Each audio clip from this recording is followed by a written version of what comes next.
نازانی ئەوەی سەرجادەکەی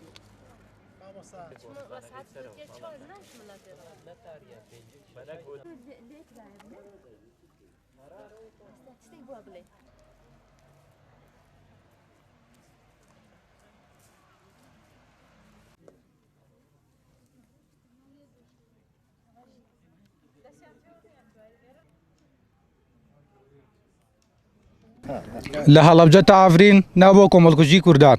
سیستەمی دەسەڵاتی خوێنمەش بە بیکردنەوە ڕێبازی دڕندانەی خۆی لێ مەژوورە تا ئەمڕۆژ بەرداوام هەوڵ دەدات بۆ کۆمەڵکوژی گەلی کورد و سڕینەوەی ناسنامەکەی لە هەڵەبجە بە هەزاران مرۆڤ لە پێناو پاراستنی ئازادی و ناسنامەی خۆیان کۆمەڵکوژ کران بە شێوەیەکی دڕندانە ئەمفاکراوان ئەم کردە و دڕندانە دڵی دەسەڵاتدارانی ڕژەمی باسی ئاسوودە نەکرد هەستان بە کیمیاباراکردنی شاری هەڵەبجە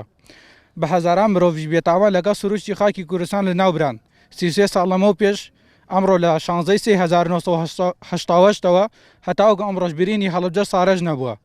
بە هەزاران دایک و باوک و کەسوکاری شەیدان بە ئازاری ئەو کارە ساتەوە دەناڵێنن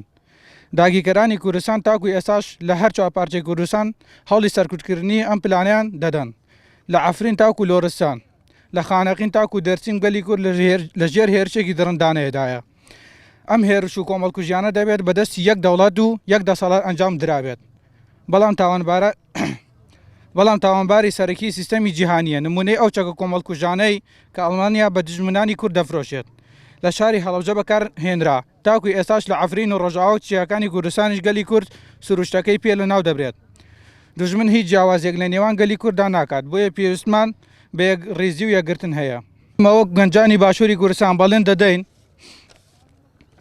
هەموو گەل و شەهیدانی کوردستان لە ڕێگای تێکۆشان بەردەوام دەبین تاکو کوردستان ئازاد دەبێت